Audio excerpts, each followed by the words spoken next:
Y damos gracias a Dios. Vamos a abrir nuestra Biblia en el libro de Segunda Corintios, el capítulo de número 2 y el versículo 14. Gloria al Señor.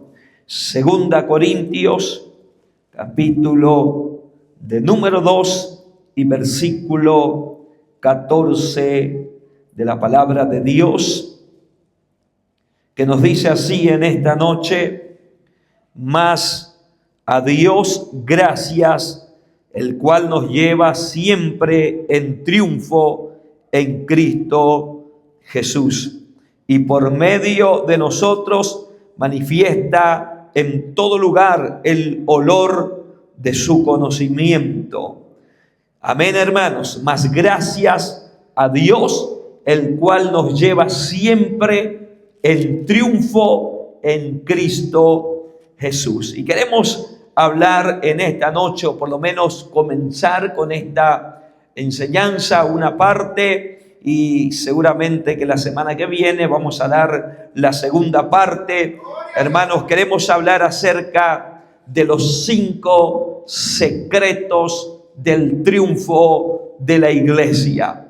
Hermanos, la iglesia del Señor camina de victoria en victoria y de triunfo en triunfo.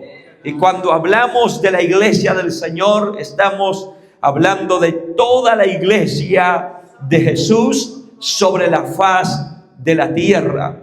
Y el secreto de que la iglesia es una iglesia triunfante, de que la iglesia es una iglesia victoriosa y es una iglesia poderosa, hermanos, no es por nuestros méritos. Y si fuéramos a hablar de la iglesia local o de cada iglesia local que el Señor ha establecido con un pastor, con un dirigente, con un liderazgo, con un ministerio, si fuéramos a hablar de las iglesias locales, el secreto del triunfo de la iglesia, hermanos, o de alguna congregación local, no es la buena administración, o no es porque alguien esté exclusivamente, o no es, hermanos, porque sea alguien en especial o porque seamos nosotros, sino que el secreto del triunfo de la iglesia, en primer lugar, es porque la iglesia fue edificada sobre la roca.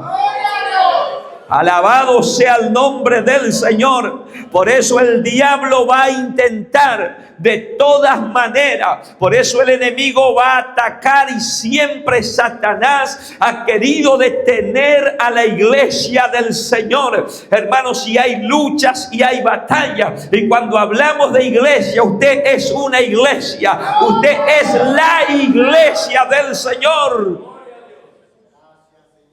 Y usted se da en cuenta que hay una guerra continua, que Satanás no quiere que usted sea la iglesia, y Satanás no quiere que usted avance como iglesia, y Satanás no quiere que la iglesia triunfe. Pero hay algo que se le olvidó al enemigo, es que, hermanos, la iglesia no está fundada sobre alguien en particular, sino sobre la roca principal, que es Jesucristo. Y la iglesia, hermanos, descansa sobre una promesa. Por eso Satanás no va a poder detener a la iglesia del Señor, aunque intente de todas maneras. Hermanos, gloria a Dios, hay cristianos, entre comillas, que no son cristianos verdaderos, que le tienen miedo al enemigo, que le tienen miedo a los brujos, que le tienen miedo a los hechiceros. Hermano, que el hechicero se mueve por allá y prende 2, 3 velas y ya el cristiano está temblando. Ese no es cristiano verdadero. Esa no es la iglesia del Señor. La iglesia del Señor sabe que, hermano, es una iglesia triunfante porque está sobre la roca. Alabado sea el nombre del Señor. Y vamos a ver lo que dice San Mateo, capítulo 16 y versículo 18. San Mateo, capítulo 16 y versículo 18. Y yo también te digo que tú eres Pedro, y sobre esta roca edificaré mi iglesia. Diga conmigo, y las puertas del Hades no prevalecerán contra ella. Una vez más, bien fuerte, sobre esta roca edificaré mi iglesia, y las puertas del Hades no prevalecerán contra ella. Oh, gloria a Dios. La iglesia fue edificada sobre la roca, y las puertas del Hades, del infierno, no van a prevalecer en contra de la iglesia. Yo ya voy a empezar con la enseñanza, hermanos, pero por algún instante la iglesia del Señor levante su mano y déle gloria a Dios. ¡Aleluya! Es que el enemigo no va a entender nunca.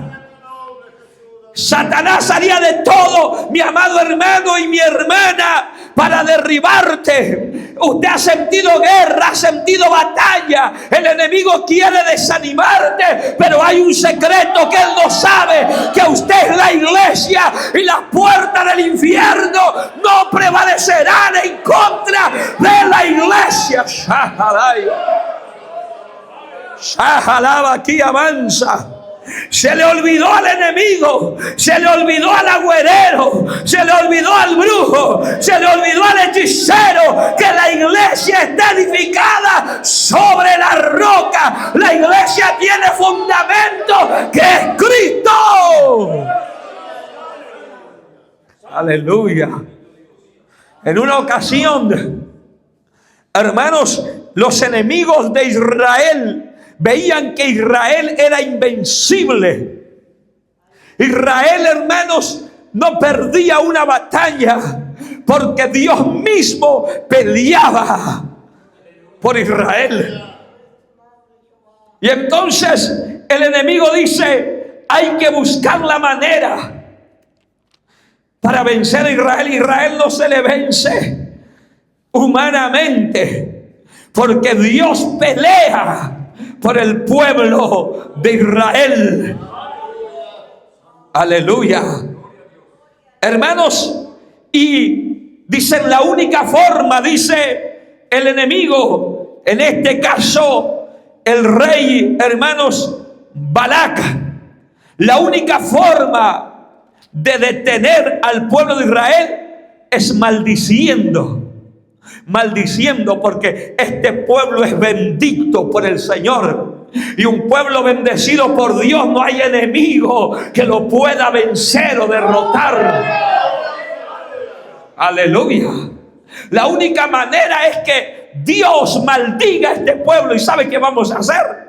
Vamos a buscar a un profeta, para que el profeta proclame palabra de maldición. Aleluya. Y el pueblo pueda ser maldecido, y al ser maldecido vamos a vencer al pueblo de Israel. Y Balac manda llamar a Balaam, y Balaam, hermanos, un poco vendido, alabado sea Dios por el lucro que iba a tener, gloria al Señor, hermanos, se va queriendo maldecir. Con la permisión de Dios se va, y según él y según Balac, para maldecir al pueblo de Israel. Pero cuando, hermanos, llega allí y Balac lo lleva a la montaña más alta, de donde podía ver a todo el pueblo de Israel en gran cantidad, y dijo: de aquí voy a edificar un altar, aquí voy a ofrecer sacrificio, y voy a maldecir al pueblo de Israel. Y cuando él quiere maldecir, Dios viene al encuentro de Balaam. Su lengua comenzó a trabarse. Cuando Él quiere levantar su mano y extender hacia el pueblo de Dios y proclamar palabras de maldición, de repente su lengua se comienza a trabar. Y Jehová puso palabras en la boca de Balaam, hermanos, y él comenzó a decir: ¿por qué maldeciré yo al que Dios no maldijo? ¿Y por qué he de execrar al que Dios no ha execrado? Oh, mi alma alaba a Dios. Y sigue diciendo, y dice: aleluya, Dios no es hombre para que mienta, ni hijo de hombre para que se arrepienta. Él dijo y no hará, habló y no lo ejecutará. He aquí he recibido orden de bendecir. Él dio bendición y no podré revocarla. Aleluya, porque no ha notado iniquidad en Jacob, ni ha visto perversidad en Israel. Jehová su Dios está con él, y júbilo de rey en él. Y sigue hablando. El que fue para maldecir comenzó a bendecir y a bendecir y a bendecir y a bendecir, hermano, y de repente comenzó a decir: contra Jacob no hay agüero ni adivinación contra Israel.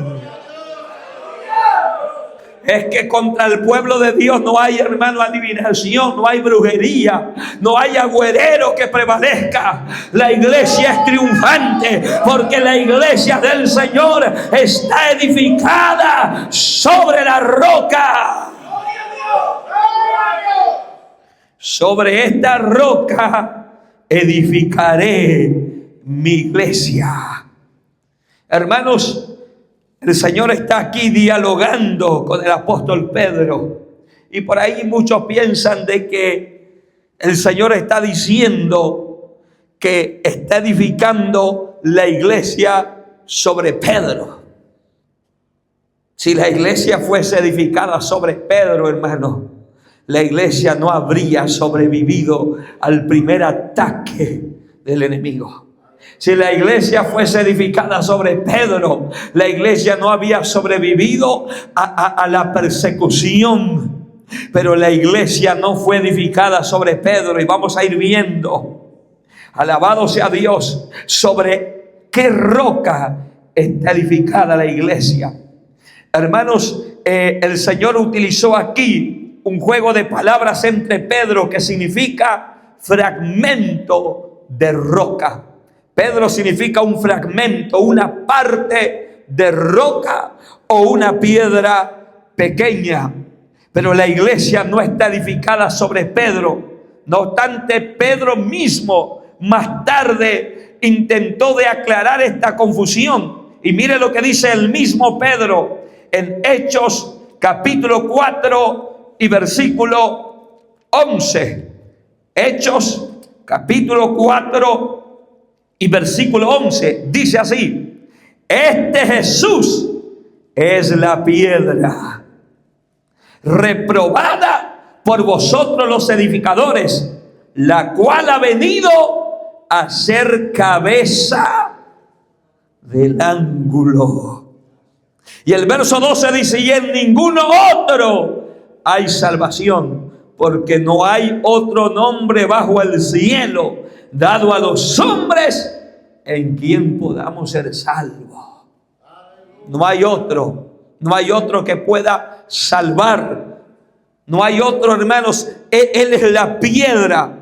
Este Jesús es la piedra reprobada por vosotros los edificadores, la cual ha venido a ser cabeza del ángulo. La iglesia fue edificada sobre la piedra que es Jesucristo. Sobre la piedra que es la cabeza del ángulo. Y sigue diciendo el contexto que en ningún otro hay salvación, porque Pedro no puede salvar.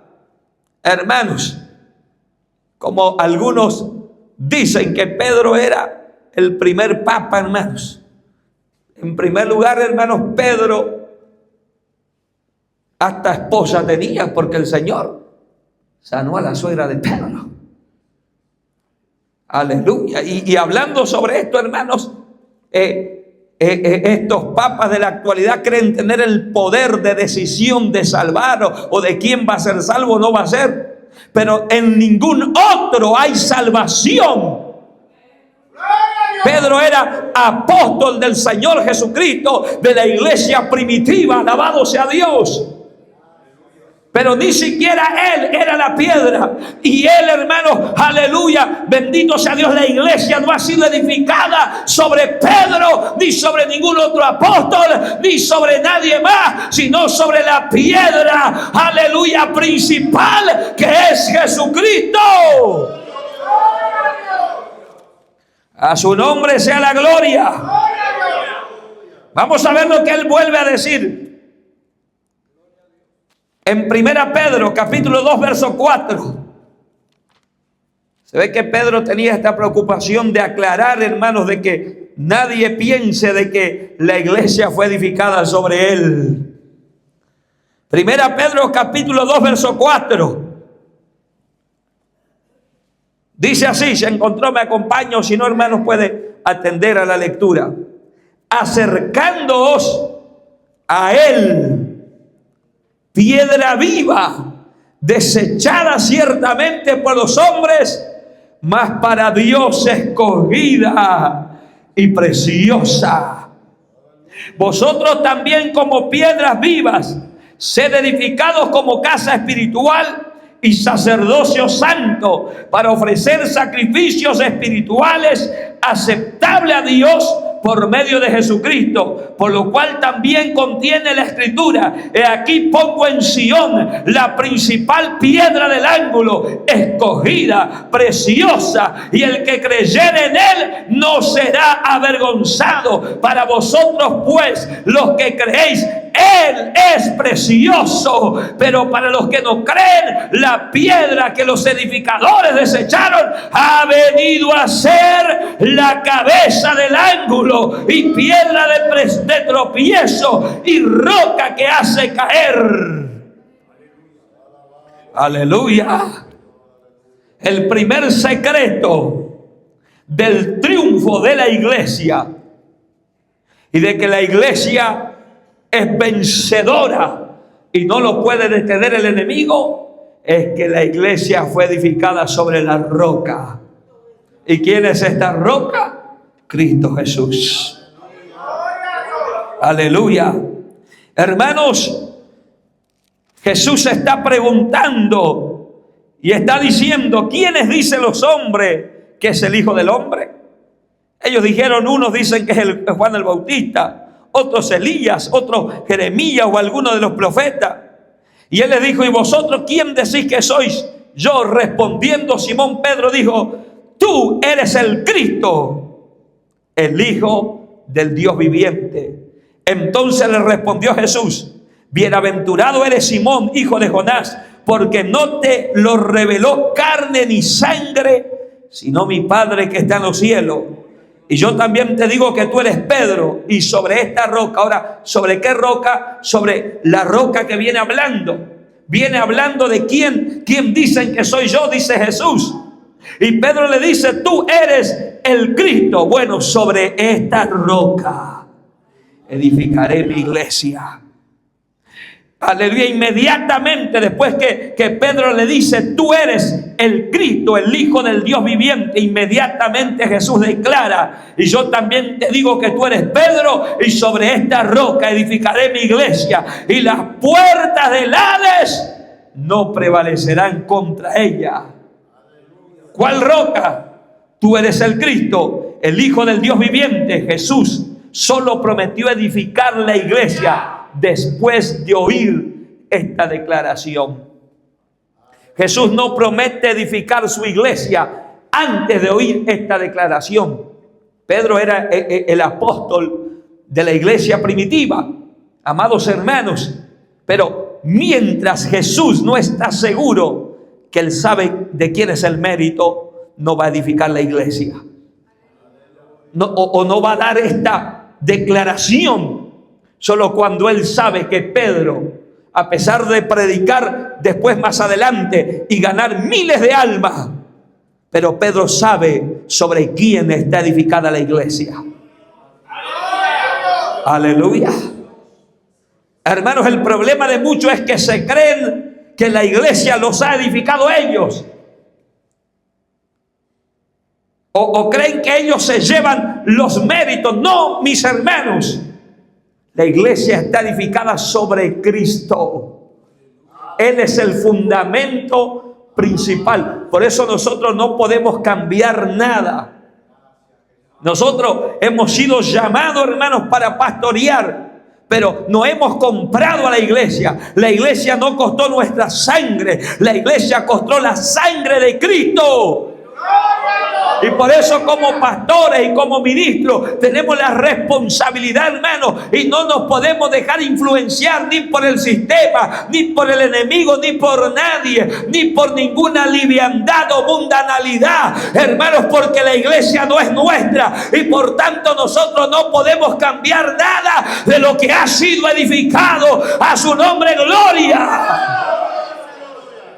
Aleluya. Mire lo que dice en 1 Corintios, capítulo 3 y versículo 11. 1 Corintios, capítulo 3, versículo 11. Porque nadie puede poner otro fundamento que el que está puesto. Aleluya. El cual es Jesucristo. Nadie puede poner otro fundamento. Nadie, hermanos, nadie puede cambiar el fundamento. Pueden haber religiones, pueden haber muchas religiones fundadas sobre hombres, fundadas sobre vanas palabras, sobre líderes que han perecido, hermanos, pero no la iglesia del Señor. No son consideradas y no son la iglesia de Cristo. La iglesia de Cristo ya tiene el fundamento. ¡Gloria a Dios! Y nadie puede poner otro fundamento que el que está puesto, el cual es Jesucristo. Él es la piedra angular. Él es la piedra escogida. Él es la piedra preciosa. Y sobre esta piedra, sobre esta roca, fue edificada la iglesia. Aleluya.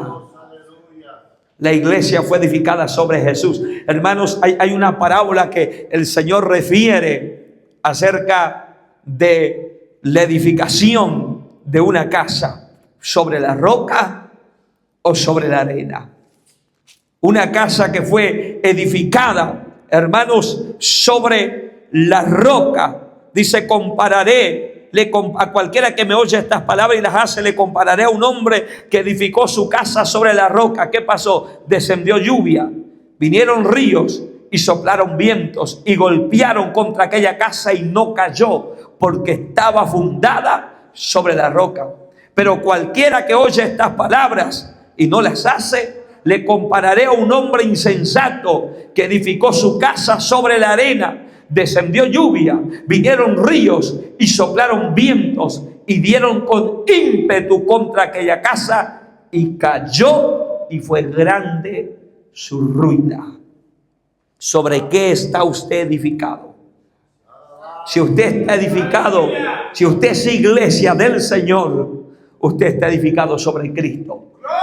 Si usted es la iglesia del Señor, usted está sobre la roca. Y la edificación sobre la roca principal, que es Cristo, va a venir lluvia, va a soplar viento, va a venir río, y van a golpear como han golpeado sobre esta casa, van a golpear con ímpetu. Pero si usted está sobre la roca, usted va a permanecer firme. Usted va a permanecer en pie. No piense que no va a haber lucha, hermanos. No piense que no va a haber batalla. Desde el momento que usted se ha unido y ha sido parte de la iglesia del Señor, usted se ha tornado enemigo del diablo, que el Señor lo reprenda. Se ha desatado una guerra y cada día va a haber guerra y va a haber batallas, pero nosotros estamos confiados y estamos edificados sobre la roca y sabemos que la puerta del Hades no va a prevalecer en contra de la iglesia. Por eso no tememos al enemigo, por eso confiamos. Hermanos, nosotros vamos a cumplir 15 años de ministerio aquí que hemos empezado, y algunos hermanos llegaron después y hay muchos que por ahí no conocen los comienzos, pero otros sí que han estado del principio o por lo menos de algún tiempo después. Hermanos, y ha habido batallas y ha habido guerra desde el día que esto no es, hermanos, que esta guerra no empezó hoy, esta guerra fue desde siempre. Fue desde siempre. Y cuando nosotros comenzamos los cultos, hermanos, allí, yo había comprado ese terreno a donde vivimos, compré cuando era soltero, que me puse de novio con mi esposa. Entonces, hermanos, trabajando, compré ese terreno. Y como era una esquina, cuando el Señor nos llamó a abrir esta obra, prestamos nosotros una parte del terreno para comenzar allí a hacer los cultos, y se levantó una pequeña iglesia de madera de 5 metros por 8, que no podíamos ni techar, que hermanos no podíamos ni poner una ventana, porque era un tiempo de una, hermanos, necesidad extrema y un tiempo de prueba. Hermanos, y más de uno dijeron, vamos a ver hasta cuándo van a aguantar. Y pasaban por frente de esa pequeña iglesia y estaba cruzada, hermanos, porque nosotros escuadramos, pero yo no entendía nada de escuadrar. Y me salió cruzada la iglesia. Allí con los hermanos que recién se habían convertido. Hicimos una campaña el sábado, el domingo aquí en la plaza. Y con los que se unieron para empezar, ya ese mismo domingo se empezó a plantar unos postes ahí que habíamos conseguido. Ese mismo domingo, para decir, aquí va a ser la iglesia. Y se convirtieron almas en esa campaña, se convirtió 14 almas. ¿Y sabe qué le dijimos a las almas? Ahí es la iglesia. ¿Ahí a dónde? ¿Esos postes de madera? No. Ahí, en esos postes de madera, nos vamos a congregar, pero la iglesia somos nosotros. Y empezamos, hermanos, y la gente que pasaba veía eso cruzado, y estos quieren hacer iglesia. Es que no queremos hacer iglesia, hermanos, la iglesia ya está hecha. Nada más que estamos cumpliendo la misión del Señor. Y hermanos, se levantaron y después empezó a crecer y empezaron a venir las almas y hasta afuera quedaban. Y teníamos un parlantecito allí, una amplificación, hermanos, y comenzamos a predicar, y eso el Señor llevaba por el viento, y se levantaron de todas maneras. Querían juntar firmas para cerrar la iglesia. Hermanos, venían los hechiceros, venían los brujos. Un día vino un brujo y nos desafió. Nos desafió, hermano, allí en público. Dijo, yo soy el brujo que estoy trabajando en contra de la iglesia. Y yo le dije, ¿y qué? Pero yo les voy a destruir. Y yo le dije, ¿sabe qué, Satanás? Cristo te ha vencido. Y esta es la iglesia del Señor. Y la iglesia no está edificada, no son estas paredes de madera, que estas paredes, si viene un viento, la levanta. Como un día, hermano, ya cuando te echamos, vino un vientito y levantó las chapas. Yo dije, esta pared de un viento la levanta, pero la iglesia del Señor.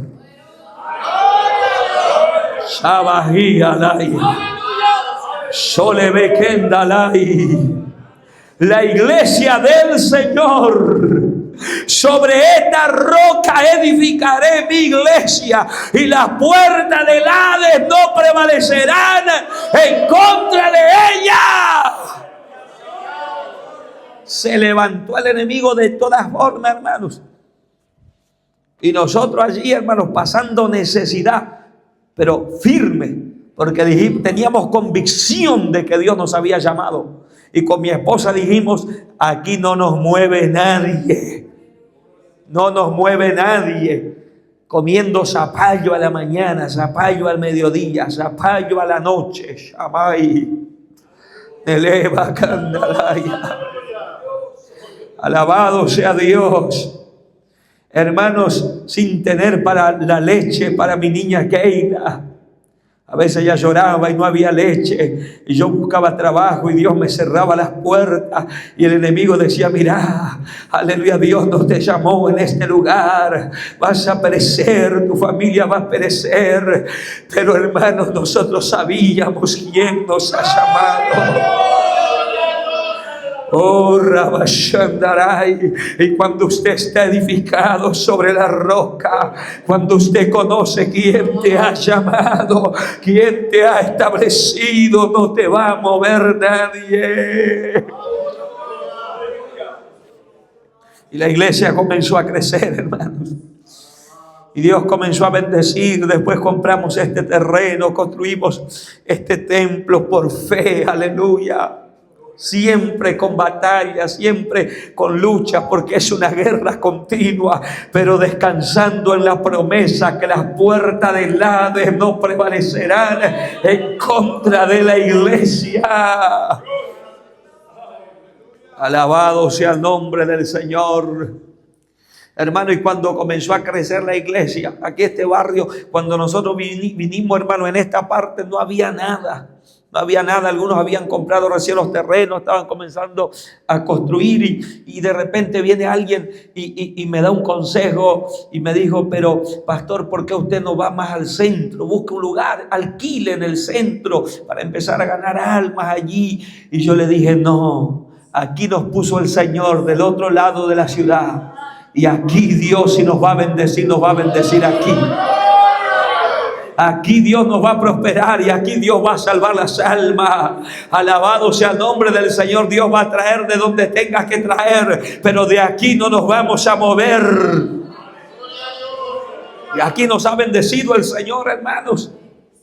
Y los que rodean este lugar saben, hermanos, los que han estado aquí desde el principio, saben cómo hemos empezado. Y han visto el progreso y cómo Dios ha ido bendiciendo a su obra. Y cómo la iglesia ha permanecido delante de los ataques del enemigo. Hubo un tiempo, hermano, que endemoniado que habían apóstoles, endemoniado que enviaban para acá. No sé si algunos se acuerdan de ese tiempo, hermano. Hasta 7 endemoniados había por culto. Y yo terminaba el culto, hermanos, y decía, hermanos, los que quieran irse, pueden irse. Y nosotros vamos a seguir orando. Y seguíamos orando. A veces amanecíamos.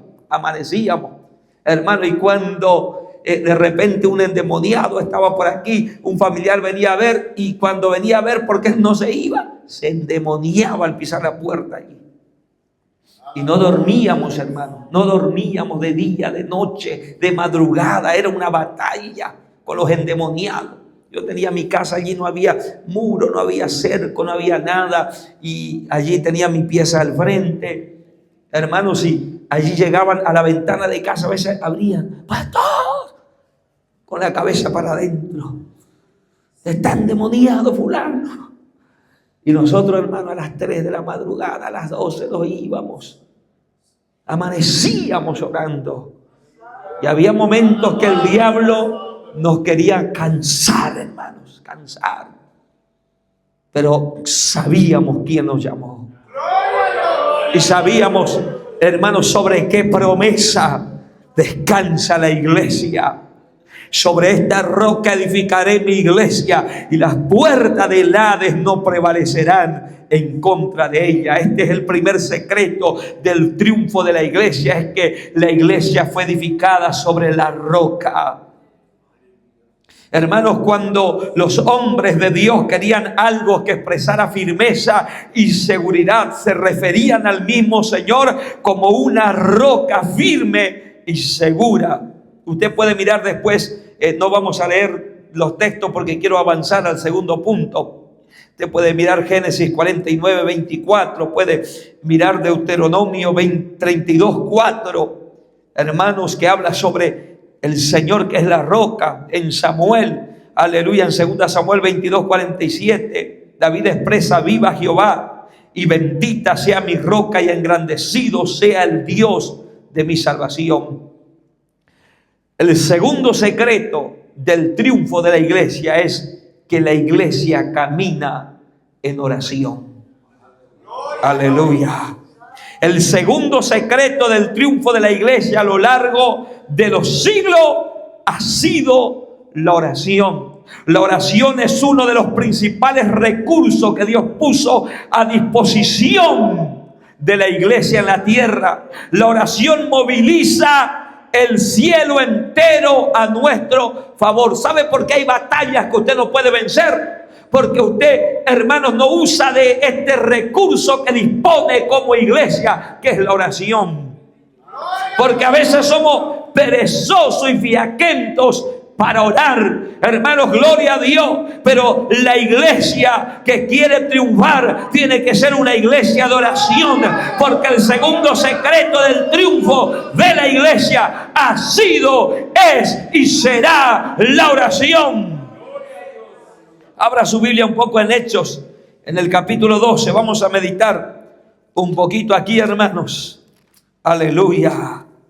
Gloria a Dios. Hechos, capítulo 12. ¿Encontraron?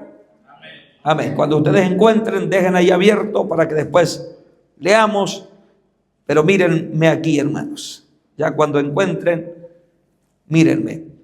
Hermanos, aquí viene relatando los hechos de la iglesia primitiva. Y viene relatando la persecución que se había desatado desde cuando apedrearon a Esteban y se desató una gran persecución. Entonces, los hermanos, la iglesia primitiva fue esparcida. A lo mejor el enemigo dijo: dispersé a la iglesia y ahora los vencí. El enemigo pensó ganar batallas, pero no sabía que esto era parte de un plan y de un propósito de Dios, porque el Señor había dicho en el capítulo 1, verso 8: recibiréis poder cuando haya venido sobre vosotros el Espíritu Santo, y me seréis testigo en Jerusalén, en Judea, en Samaria y hasta lo último de la tierra. El Señor ascendió al cielo, la promesa se cumple, viene el Espíritu Santo y todo Jerusalén y los que allí estaban fueron testigos, hermanos, de la venida del Espíritu Santo, de la manifestación. Y Pedro comenzó a predicar y miles de almas aceptaron a Cristo. Ya eran testigos en Jerusalén, ya vino el poder de Dios, ya vino el Espíritu Santo, pero ellos tenían que salir de Jerusalén a Judea, a Samaria y hasta lo último de la tierra. Pero ¿qué hizo la iglesia? Se quedó conforme. Estaba demasiado lindo estar en Jerusalén. Dios se había manifestado, el Espíritu Santo había descendido y entraron en una comodidad. Entonces, cuando viene la persecución, hay algo que el enemigo no sabía.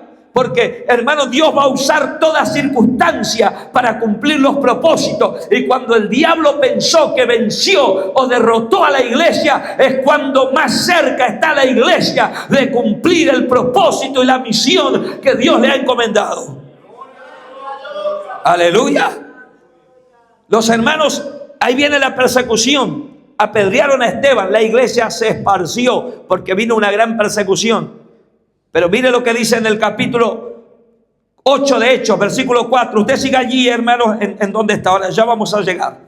En el versículo 4 dice: los que fueron esparcidos iban por todas partes anunciando el evangelio. ¿Y a dónde fueron esparcidos? Versículo 1 del capítulo 8. Y Saulo consentía en su muerte. En aquel día hubo una gran persecución contra la iglesia que estaba en Jerusalén, y todos fueron esparcidos por las tierras de Judea y de Samaria. ¿A dónde dijo el Señor que tenían que ser testigos después de Jerusalén? Judea y Samaria. ¿A dónde fue esparcida la iglesia? A Judea y Samaria. El diablo dijo: La iglesia está huyendo de la persecución. Ahora sí se va a dispersar y se va a terminar los seguidores del Nazareno. Pero no sabía que era el Señor que los estaba llevando para que ellos sean testigos. Verso 4 del capítulo 8. Pero los que fueron esparcidos iban por todas partes anunciando el evangelio. Y después de esto, hermano, la persecución sigue. Y ahora vamos al capítulo 12 que he mencionado. Y en aquel mismo tiempo, el rey Herodes echó manos a algunos de la iglesia para maltratarle. Mató a espada a Jacobo, hermano de Juan. Los que no fueron esparcidos, hermanos, Herodes le echó mano y mató a Jacobo. Y viendo que esto había agradado a los judíos, procedió a prender también a Pedro. Era entonces los días de los panes y levadura. Y habiéndole tomado preso, le puso en la cárcel, entregándole a 4 grupos de 4 soldados, cada uno, para que le custodiase, y se proponía sacarle al pueblo después de la Pascua. Hasta aquí, pareciera que el plan del enemigo estaba funcionando perfectamente. Apedrearon a Esteban, la mayoría de los hermanos se esparcieron, mataron a Jacobo, y Pedro, el pastor de la iglesia, está preso y lo van a sacar, posiblemente para matarle. Ahora vamos a ver algo que el diablo no sabía. Versículo 5, ¿tiene ahí, hermanos? Capítulo 12, versículo 5, acompáñeme. Así que Pedro estaba custodiado en la cárcel. Diga conmigo, pero la iglesia hacía sin cesar oración a Dios por él. El segundo secreto del triunfo de la iglesia es que la iglesia ora. Es que cuando el diablo dice prevalecí, es que cuando el enemigo dice gané victoria, es que cuando el enemigo dice esparcí a los cristianos, destruía la obra de Dios, la iglesia está de rodillas orando, la iglesia está de rodillas clamando: oh, mi alma alaba a Dios. La iglesia no estaba de protesta delante de la cárcel. ¡Shahalaya! La iglesia estaba orando. Algunos muertos, otros esparcidos, Pedro preso. ¿Y qué pasó? ¿Qué pasó mientras la iglesia oraba? Por eso, hermano, es mejor, antes de usted querer ir a pelear con sus propias fuerzas las batallas, porque esta guerra no es, hermanos, física, no es material y no es carnal, es espiritual, y las armas son espirituales. No vaya usted a querer hacer frente con sus propias fuerzas. Enciérrese en oración. Dice que la iglesia sin cesar hacía oración. Y cuando Herodes le iba a sacar aquella misma noche, estaba Pedro durmiendo entre 2 soldados, descansando en el Señor, hermano. Pedro estaba durmiendo porque él confiaba y sabía. Aleluya. Pedro durmiendo entre 2 soldados sujetos con 2 cadenas, y los guardas delante de la puerta, si fuera poco, custodiaban la cárcel. Pero he aquí que se presentó un ángel del Señor, y una luz resplandeció en la cárcel, y tocando a Pedro en el costado, le despertó diciendo: levántate pronto. Diga conmigo, y las cadenas se les cayeron de las manos. Yo siento que hay cadenas que se van a caer en esta noche. Yo siento por el Espíritu Santo que hay cadenas que se caen por el poder de la oración. El enemigo pensó que te iba a destruir. El enemigo pensó que te iba a derrotar. Pero mientras la iglesia esté orando sin cesar, el enemigo no va a poder prevalecer. Y las cadenas que creen tenerte preso, las cadenas que creen atarte, a través de la oración comienzan a soltarte. Alabado sea el Dios de la gloria. La oración es uno de los principales recursos que Dios puso a disposición de la iglesia en la tierra. La oración moviliza el cielo entero a nuestro favor. En Colosenses 4:2 Pablo exhorta: perseverad en la oración, velando en ella con acción de gracia. La oración debe ser acompañada de una actitud vigilante y agradecida. Y vamos a ver lo que dice en Efesios capítulo 6. Efesios capítulo 6, pasaje muy conocido de la iglesia, que siempre estamos enseñando acerca de la armadura de Dios.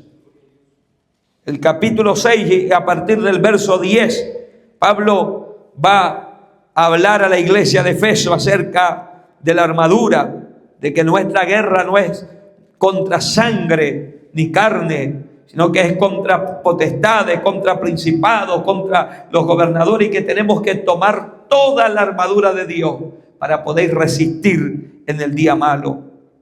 Pero él va a encerrar diciendo de qué manera nos podemos armar, porque estas armaduras son espirituales, no son armaduras que usted puede ir a comprarla, no son armaduras que usted puede poseerla materialmente. No. ¿Sabe de qué manera usted se va a armar para estar firme en contra de las acechanzas del diablo y que el enemigo no le pueda vencer? Verso 18, capítulo 6, verso 18.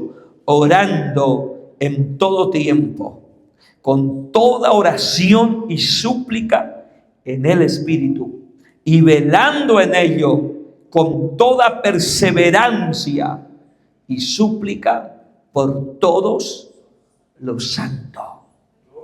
De esta forma la iglesia se arma con las armaduras de Dios, orando en todo tiempo y con toda perseverancia, porque el problema, hermano, de muchos es que no son perseverantes en la oración, o que acuden a la oración únicamente cuando están en problemas, cuando están en luchas, cuando están en batalla. No, hermanos, no espere que venga la lucha para usted orar.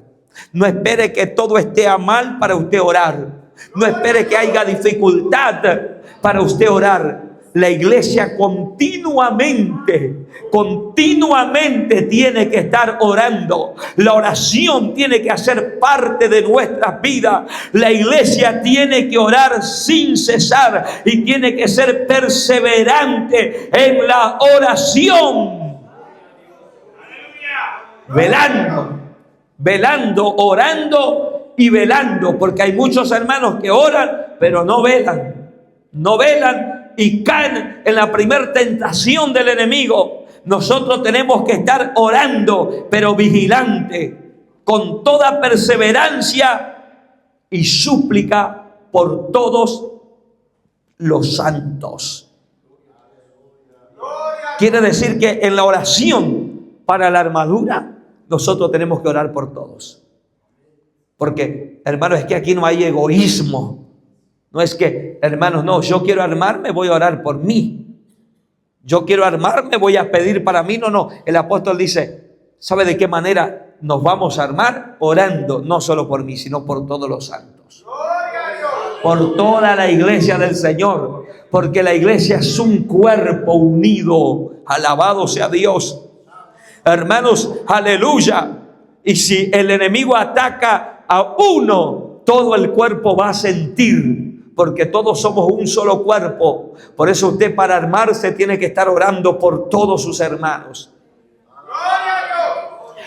Yo no tengo palabra para orar. Hermanos, ¿cómo no va a tener palabra? Usted ya oró por todos los santos. Aleluya. Hermanos, o usted solo ora por los que no son santos. Bueno, ore por ellos también, por los que no conocen a Dios, por los que no están sirviendo a Dios. Pero también tiene que orar por la iglesia, por la obra de Dios. Amados hermanos, y allí usted se va a estar revistiendo de la armadura de Dios. El segundo secreto del triunfo de la iglesia es la oración.